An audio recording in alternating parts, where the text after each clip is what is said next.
Interna de la Unión Cívica Radical, el centenario partido que está en un profundo debate de cara, por un lado, lo que tiene que ver con la conformación orgánica de sus comités, por el otro, la mirada programática, la capacidad de intervención de cara a la coyuntura política de acá y para adelante, por supuesto. Acá en la provincia de Buenos Aires está el epicentro, o buena parte del epicentro de esa disputa, de ese debate. Viste que los bonaerenses inmediatamente te sacamos la provincia más importante del país, entonces bueno, la disputa más grande tiene que ser acá, es un poco más grande, pero bueno, sin dudas es importante lo que está sucediendo en el debate interno de la Unión Cívica Radical. Hoy tenemos el placer, el agrado de recibir a nuestro amigo Boina Blanca, Miguel Fernández, ex intendente de Trenquelauquen y además candidato a presidente por el oficialismo para el Comité Provincia aquí de la Unión Cívica Radical. Miguel, muy buenos días, gracias por supuesto siempre por sumarte a este equipo. Está muteado, Miguel. Mira, me salió una frase de la pandemia. Ahí está. Ahora sí. Ahí vamos, Miguel. Bueno, buenos días. Muchas gracias por la invitación a participar de su programa y un poco conversar un ratito de esto que tenemos frente a nosotros, que es la interna del 6 de octubre y sobre todo el proyecto del radicalismo bonaerense para los próximos 2 años.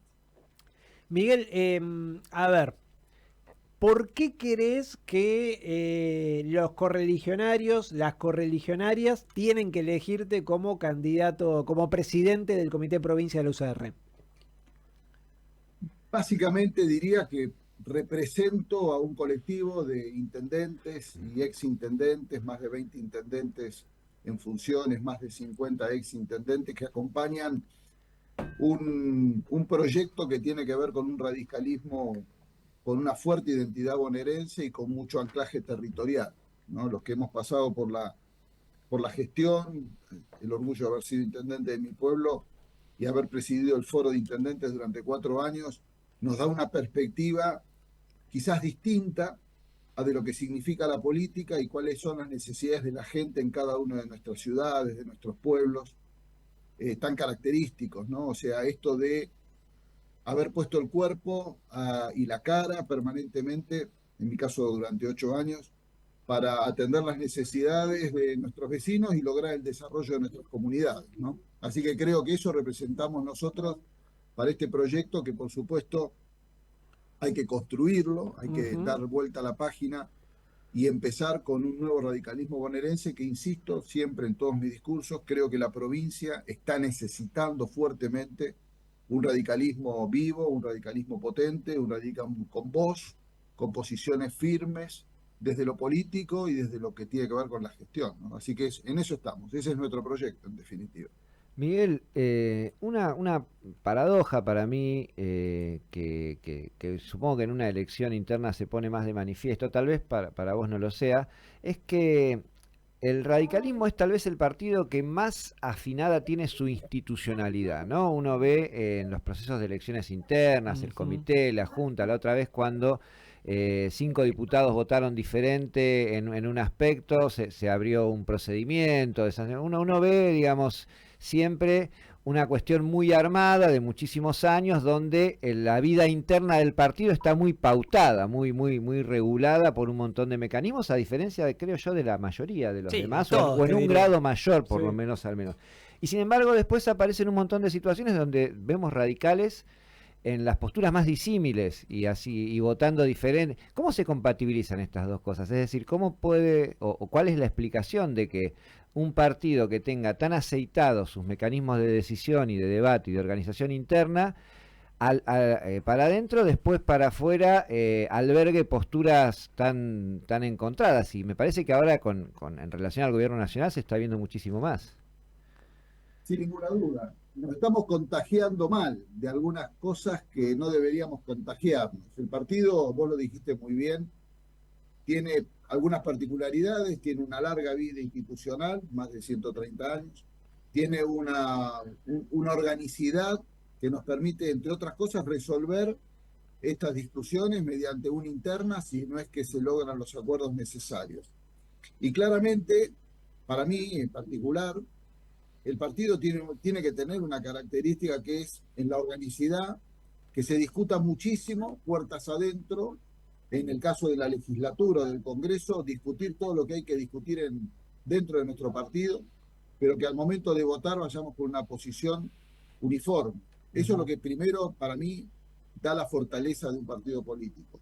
La discusión tiene que estar presente, intensa, acalorada, porque todos pensamos cosas distintas o con matices, pero al momento de bajar al recinto, a mi criterio, la posición del bloque debe ser única. En el caso de la provincia de Buenos Aires, hoy tenemos que resolver, el próximo presidente tiene que resolver una situación, la primera quizás, lograr la unificación de los bloques en la Cámara de Diputados.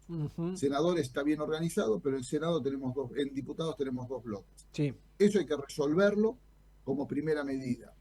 Y yo insisto, yo creo que hay que discutir mucho más, hay que entrar en ebullición, como vengo diciendo últimamente, hay que patear el hormiguero y ponernos a discutir qué es lo que representamos, qué es lo que queremos representar, cuáles son nuestras propuestas para la gente, y con mucho anclaje en la vida cotidiana para que nos entiendan. Y a nivel nacional, vos mencionaste este tema, que es justamente el ejemplo más paradigmático. Se vota una cosa, a los pocos días se vota otra, un grupo, incluso van y se sacan una foto con el presidente, ¿no? Entonces la gente se desorienta y entonces no sabe cuál es el radicalismo que manda, cuál es el radicalismo que ordena, cuál es la posición del radicalismo. Entonces eso hay que trabajarlo seriamente, porque si no la gente deja de creerte, ¿no? Como decía Levenson, doctrina para que nos entiendan y conducta para que nos crean.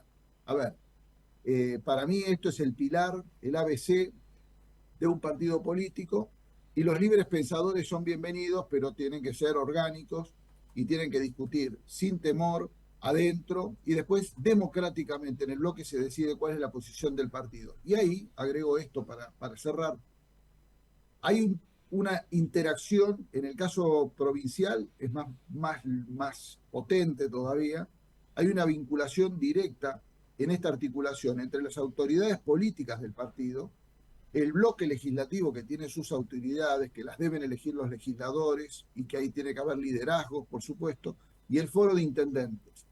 Este triángulo, que hay que articularlo con los comités de los 135 distritos, tiene que ser un equipo muy bien aceitado. O sea que parte de la función del presidente del partido es tener voz política, articular intereses y convocar a todos los militantes, no solamente los que representan como legisladores, no solo los intendentes que tienen la gestión por delante, sino a toda la política que le da volumen y posicionamiento práctico a la Unión Cívica Radical. Por eso que hablamos de la identidad bonaerense como un eje fundamental de nuestra propuesta, ¿no? Miguel, ¿qué vino a, no sé si a romper, pero sí a alterar en el mapa político la irrupción de Javier Milei? Porque hoy vemos, a ver, esto que decimos del radicalismo, creo que se traslada a los distintos espacios políticos, salvo la izquierda trotskista, que bueno, son más doctrinarios, digamos, y van todos, pero hoy uno vota a diputados y es como un kinder sorpresa, no sabe si en toda esa lista que mete, qué va a votar uno, qué va a votar otro. Hubo una alteración, digo, creo que esto no... Y esto es un fenómeno para todos los partidos. Para todos los partidos, para todos los partidos. Sí, sí. Por eso, le pregunto a usted, por ahí desde el radicalismo, pero ¿qué ve en el plano político general? ¿Por qué se produce esta alteración con la llegada de Milei? Bueno, el fenómeno Milei desorientó toda la política. En definitiva, la política se dio cuenta que estaba, no puedo ser guarango porque estamos en un programa de radio, pero que estaba yendo al baño equivocado, por decirlo. Sí. Reflexionando afuera del recipiente. Claro, exacto, un poco más prolijo, digamos. Se dio cuenta de golpe que no estaba entendiendo lo que pasaba. Un tipo que hace 2 años atrás no existía, digamos, políticamente, que hizo su campaña yendo a programas de televisión, que se peina raro, que agarra una motosierra y que tiene un discurso muy disruptivo, violento en todo caso. Podemos discutir lo que significan hoy los populismos y cómo se construye la política hoy en este mundo, pero no la vieron, no la vimos. Y hubo un cambio en la sociedad también que se hartó de lo que hoy estaba pasando. Entonces el fenómeno Milei hay que entenderlo en ese contexto. Milei existe porque hubo un gobierno horrible de Alberto Fernández, pero también de un fracaso de la política progresivamente en estos últimos 40 años. Además a esto agregarle que hay un contexto global que avala este tipo de posicionamientos políticos. Lo de Milei tiene su reflejo en Brasil con Bolsonaro, en Estados Unidos con Trump, en Turquía, en Italia con Meloni, en Francia con Le Pen. O sea, hay un fenómeno disruptivo y que apela mucho a una nueva forma de hacer política, que a mí me cuesta, la verdad. A mí me gusta la política a cara descubierta, la que aprendí a hacer en el 82 y en el 83, militando en Renovación y Cambio, de la política de las asambleas, de la discusión violenta, pero profunda, con contenido, ¿no? Eso ya no existe más. Hay que leer el libro este de Giuliano da Empoli, Los ingenieros del caos, para entender cómo hoy los algoritmos, la segmentación de mensajes en las redes, este discurso que apela a la emoción, pero muchas veces la emoción negativa, construye un nuevo discurso, se posiciona, logra ganar elecciones. Ahora también, digamos, una cuestión es ganar elecciones y otra cosa es gobernar, ¿no? Y tener eficiencia y eficacia en la gestión de gobierno. Eso lo iremos viendo, ya estamos viendo algunos prolegómenos, pero digamos, vamos a ver cómo la sociedad evalúa esto el año que viene y dentro de 4 años el resultado de ese proyecto que encarna Milei, ¿no? Miguel, en 2021 nos encontramos por un lado con la aparición de Javier Milei, efectivamente elegido ahí en la ciudad de Buenos Aires. Acá en la provincia nos encontramos con la emergencia del radicalismo que sacaba 1 millón de votos con la candidatura de Facundo Manes y que ratificaba que seguía siendo un actor pesado, importante en la política bonaerense después de un par de años de tener un rol menos visible quizás en lo que fue el gobierno de Mauricio Macri. ¿Por qué no lograron sintetizar una propuesta de unidad para los correligionarios y las correligionarias? Porque nos faltó inteligencia. A ver, es un factor muy importante tener un buen candidato con nivel de conocimiento alto, que hable de cosas que a la gente le interesa escuchar. Ahora, de ahí a transformarlo en un proyecto presidencial requiere una estrategia que no es individual, que es colectiva, y que quizás, a mi entender, esto yo lo he hablado, que faltó, me parece. Eh, eh, Se hizo una muy buena elección, era una enorme plataforma de lanzamiento, pero después nos olvidamos del territorio. Digamos, con semejante resultado electoral, a mi criterio lo que debería haber pasado era que Facundo convocara a todos los que gobernábamos territorios para conversar y discutir entre todos, no tantos consultores, sino en todo caso la gente que tiene responsabilidades políticas y de gobierno, a cómo construíamos ese proyecto desde la provincia de Buenos Aires para alcanzar proyección nacional. Faltó a mi criterio eso. Es recuperable, por supuesto, entiendo que hay atributos que siguen estando, pero que requieren lo dije por ahí recién, en la próxima, después de terminada la interna, un proyecto, un profundo debate interno del partido, esto de entrar en ebullición y discutir dónde nos ponemos, qué estamos discutiendo, ¿no? Porque discutir política se puede discutir mucho, pero ir al hueso, ¿de qué estamos hablando? ¿De qué modelo de Estado estamos hablando? ¿De cuáles son las prioridades que tendría para nosotros la gestión del Estado provincial y nacional? ¿Cómo se debería construir política? Algo hablamos recién, esto de esta construcción típicamente de los populismos que apela a la creación de un enemigo, que en general descree de la política, descree del periodismo, y cuando el periodismo se pone medio picante, o te carpetean, o te horadan, o te acusan de ensobrado, que es una deformación de la República, en definitiva. El ataque a la justicia o la falta de calidad de justicia, que lo del hijo no viene a aportar mucha claridad sobre el tema. Digo, ¿dónde nos paramos? Con una propuesta republicana, con mucha institucionalidad, entendiendo que el país se va a desarrollar si además garantizamos instituciones sólidas, con un discurso distinto al discurso del odio y con un posicionamiento claro respecto a los problemas de la gente, porque si le hablamos de cosas que la gente no le entiende, no nos van a escuchar nunca. Entonces, ese debate es lo que nosotros proponemos para el 6 de octubre, pero sobre todo para el 7. Yo tengo alguna particularidad, yo fui dos periodos intendente, decidí no renovar y generé una renovación en Trenquelauquen, el intendente de Trenquelauquen tiene 33 años, fue mi presidente de bloque durante 4 años en mi último periodo como intendente. Decidí no ir como legislador porque entendía que teníamos jóvenes legisladores muy buenos y en el caso de Trenquelauquen merecía renovar la banca. Y yo me fui a mi casa porque me jubilé. Y hoy tengo dedicación exclusiva a este proyecto. Yo pienso recorrer toda la provincia, el conurbano y el interior, como vengo haciendo. El otro día, de la Madrid a Carué, una ruta que en el GPS figura pavimentada, me comí 100 kilómetros de ruta de piedra, no de tierra, de piedra, sin cartelería, digamos.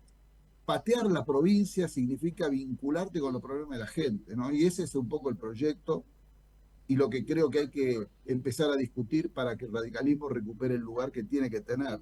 Miguel, ¿en qué medida todo esto que estás planteando, en qué medida puede pensarse disociado la realidad y la postura del radicalismo de la provincia que de la nación? Digo porque hay oficialismos diferentes, hay lógicas diferentes. En algunos aspectos a veces uno encuentra situaciones, discursos diferentes, pero es todo parte de un mismo proceso. Más allá de que la provincia, por supuesto, tiene una incidencia decisiva también en el escenario nacional, pero ¿hasta qué punto, digo, se pueden definir un montón de cosas respecto a esta orientación que estás planteando en la provincia sin que esté atravesado por el debate nacional y por la situación del partido a nivel nacional? No, es que nosotros creemos que la discusión de la situación nacional es imperativa. El partido es orgánico, tiene un presidente legítimo como Martín Lustó, pero que para nosotros nos resulta lejano.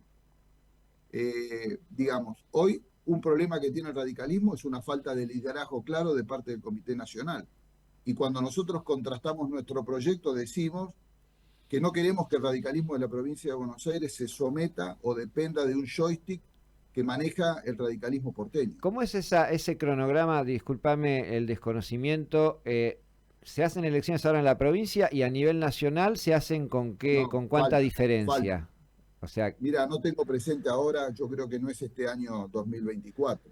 Eso creo que, si no me equivoco, o sea que ahí podrían coexistir dos orientaciones diferentes. Vamos a coexistir, pero nosotros nos propusimos, y lo digo a cara descubierta, más allá del rol que tiene el Comité Nacional, que por supuesto es muy importante, pero que tiene que ordenar en todo caso la relación con el Congreso, ¿no?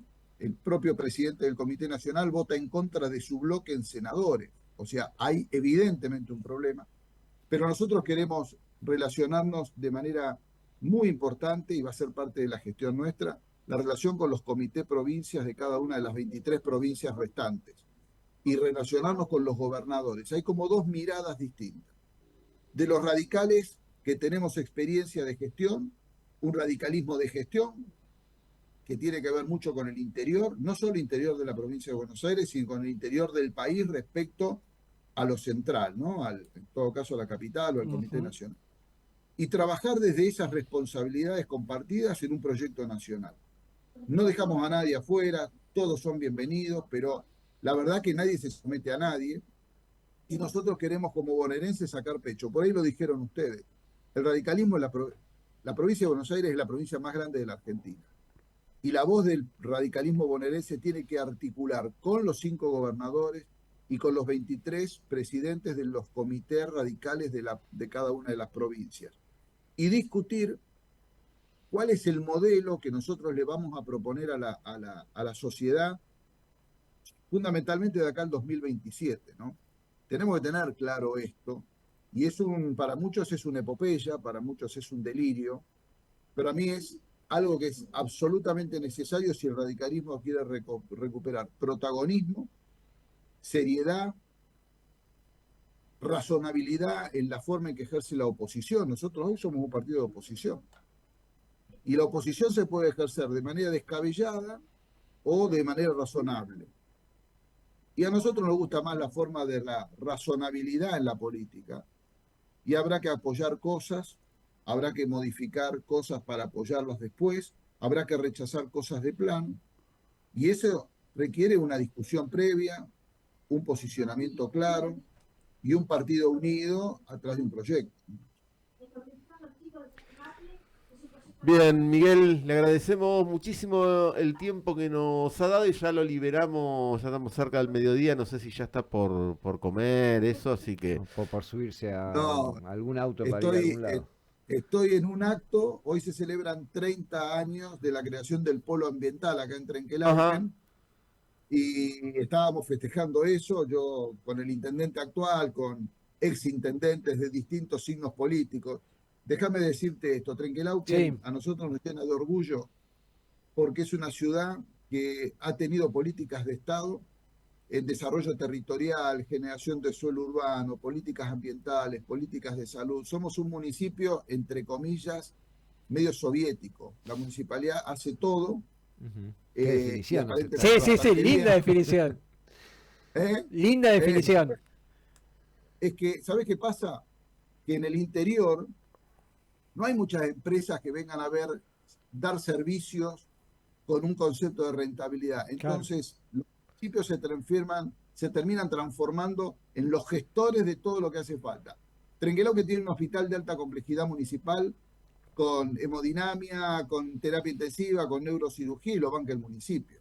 La planta de reciclado, nosotros tenemos la única planta de reciclado de residuos hospitalarios habilitada en la provincia. Digo, y esto es consecuencia de un trabajo. Cambian los gobiernos, pero las políticas siguen. Pero El desarrollo de eso, la claro. ampliación urbana y la Claro. política de suelos y la generación de la ordenanza de plusvalía ayer por el 2009 le permite que hoy Trenquelauquen tenga 90 hectáreas de suelo municipal para desarrollar. Ahora, formarse en esta perspectiva de cara a este debate nacional del que estamos hablando, donde hay un presidente que desecha absolutamente, incluso con términos constantemente insultantes y despectivos, todo lo que huela a Estado, a rol del Sí, Estado, también debería darle una impronta al radicalismo que están pretendiendo, me por imagino. eso soy candidato a presidente. Está bien. O ¿Y sea, cómo se ese es el lleva? debate del Estado, la discusión del Estado que necesita la Argentina para lograr un desarrollo. Ni hablar Si no, no calificándolo como discutimos. modelo soviético, ¿no? Sí. Ahí Perdón, cambiamos el tablero. Yo lo digo en chiste a lo del modelo Sí, sí. soviético, pero la realidad es que merecemos una discusión seria de cuál es el Estado que necesita la Argentina para lograr desarrollo. Y no es lo mismo lo que significa el Estado nacional, los estados provinciales con la discusión de la coparticipación, otro capítulo gigante, y Ujú. después la gestión de los territorios de cada uno de los municipios que existen en la provincia, que son más de 2.500, ¿no? Es un ¿Cómo? debate apasionante que quizás algún día lo podremos Eso te retomar. Sí, iba a decir, Miguel, cuando andés por La Plata, te esperamos acá en la radio para comer un asado, hablar un poco de política. Eso, el asado, Ahí vayan está. ustedes. bien. Bueno, y si te invitamos nosotros, claro, lo mínimo. No, podría traer de Trenquelauquen. Y Ojo. también podrían No, yo aún ahí le pido brevedad porque se nos está yendo el tiempo, pero usted la primera Claro. vez que hablamos, usted era candidato a vicegobernador de Néstor Grindetti en la línea Patricia Bullrich de lo que era Juntos por el Cambio. Claro, contra Rodríguez Y hoy Larreta en esa vemos, interna. lo vemos a usted y lo escuchamos decir las apreciaciones que tiene el gobierno nacional y vemos que Bullrich es una de las principales abanderadas, es una de las ministros estrella del gabinete. ¿Qué pasó entonces? ¿Qué pasó ahora? Y nosotros representábamos con Néstor Grindetti una fórmula de intendentes. Lo que pasa que como uno es del interior, ¿viste? Y no te escuchan mucho, y tampoco tenía mucho discurso visible en la campaña esa. Yo le digo a muchos, escuchen lo que yo decía en la campaña. Yo hablaba de discutir con el presidente futuro la coparticipación, que la plata de la provincia de Buenos Aires es escasa y necesita discutir con el gobierno nacional los recursos de la provincia de Buenos Aires, que hay que discutir la regionalización, que hay que discutir las autonomías municipales. Yo hablaba de las cosas que tienen anclaje territorial. Por supuesto, y a mí lo que me atrajo del proyecto en la provincia de Buenos Aires era que Néstor Grindetti era un intendente del conurbano y yo era un intendente del interior. A mí me propuso el radicalismo, a Néstor lo propuso el PRO, y nuestro proyecto era provincial. Y la verdad que, bueno, hubiera sido muy bueno competir, lo que pasa es que en una provincia que no tiene balotaje y con una oposición fragmentada y dividida, es muy difícil ganarle al oficialismo. Pero digo, vayan a buscar los antecedentes de mis discursos el año pasado y van a encontrar parte de mi visión de lo que es la política, de lo que es para mí la gestión del Estado en cualquiera de sus niveles y de cómo se debería construir política para tener una provincia mejor y para tener un país mejor. Muchísimas gracias, Miguel, por este tiempo para la radio. Te mandamos un abrazo. Muchas gracias a ustedes, que tengan buen día. Buen fin de Hasta semana. pronto, igualmente. Ahí pasaba nuestro amigo Boina Blanca, Miguel Fernández, ex intendente de Trenquelauquen, actual candidato a presidente del Comité Provincia de la UCR. Va a estar enfrentando al sector de Martín Lustó, Facundo La Manes. próxima Que le lleva a Pablo Dominici. A Pablo Es el Dominicini, candidato expresidente de la Fuga, si la del memoria no otro me falla. sector, exactamente. Lustó con Manes. Claro. Están en tándem bancando la otra fórmula. La próxima vez le voy a tener que preguntar si sería un joven en el albor de la democracia cuando hay un histórico recital de sumo en Trenquelauquen, Mirá vos. con la sobrecarga, banda oriunda de Trenquelauquen. La próxima vez le voy a preguntar si Sumo fue. en Trenquelauquen, Sí, me el muero. pirata está dando Muy vueltas, busquen en bueno. YouTube. Bueno, la próxima le vamos a preguntar a Miguel Fernández si fue ahí a ver a Suma. Son las 12 del mediodía. Desde 2005, decís lo que pensás, decís lo que sentís. Estación Sur.